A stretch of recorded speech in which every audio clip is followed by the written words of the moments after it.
क्या आपने कभी महसूस किया है कि जैसे ही आप किसी सच्चे गुरु के पास बैठते हैं, आपका मन अपने आप शांत होने लगता है?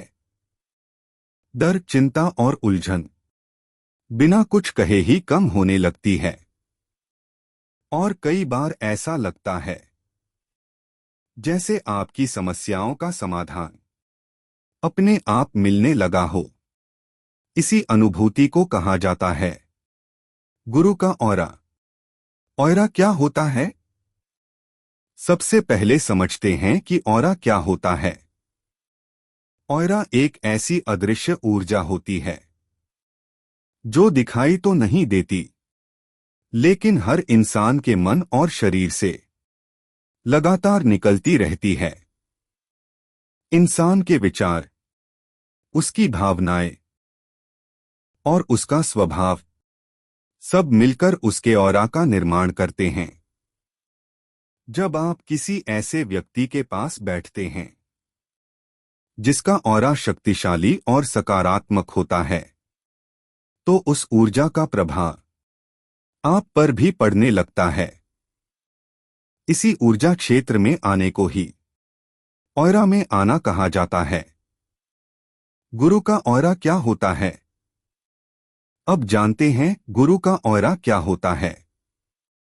जो व्यक्ति अपने गुरु के ऑरा में आता है, वह अपने जीवन में असंभव लगने वाले कार्य भी कर सकता है। गुरु का ऑरा किसी एक दिन में नहीं बनता। यह वर्षों की तपस्या, ध्यान, सेवा और साधना का परिणाम होता है। जिस गुरु के पास सच्चा ऑरा होता है, उसके भीतर अहंकार नहीं होता। उसे धन या वैभव का लालच नहीं होता। उसके विचार शुद्ध और स्पष्ट होते हैं। ऐसे गुरु किसी भी इंसान को अंधकार से प्रकाश की ओर ले जाने की क्षमता रखते हैं। गुरु के ऑरा में इतनी शक्ति होती है कि शिष्य कुछ बोले बिना ही गुरु उसके मन की बात समझ लेते हैं और समाधान भी स्वयं दे देते हैं। गुरु का ऑरा कैसे काम करता है?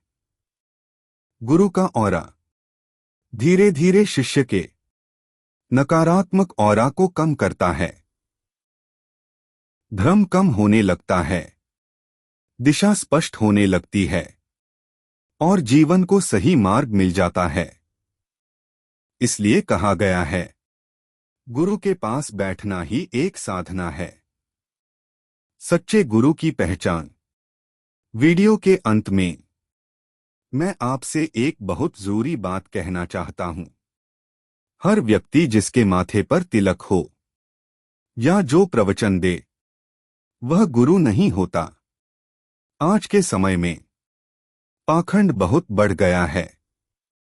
सच्चा ऑरा उसी गुरु के पास होता है जो आपसे किसी भी प्रकार के धन या वस्तु की मांग न करे, जो भोग और लालच से ऊपर उठ चुका हो और जो अपने जीवन से आपको सिखाए।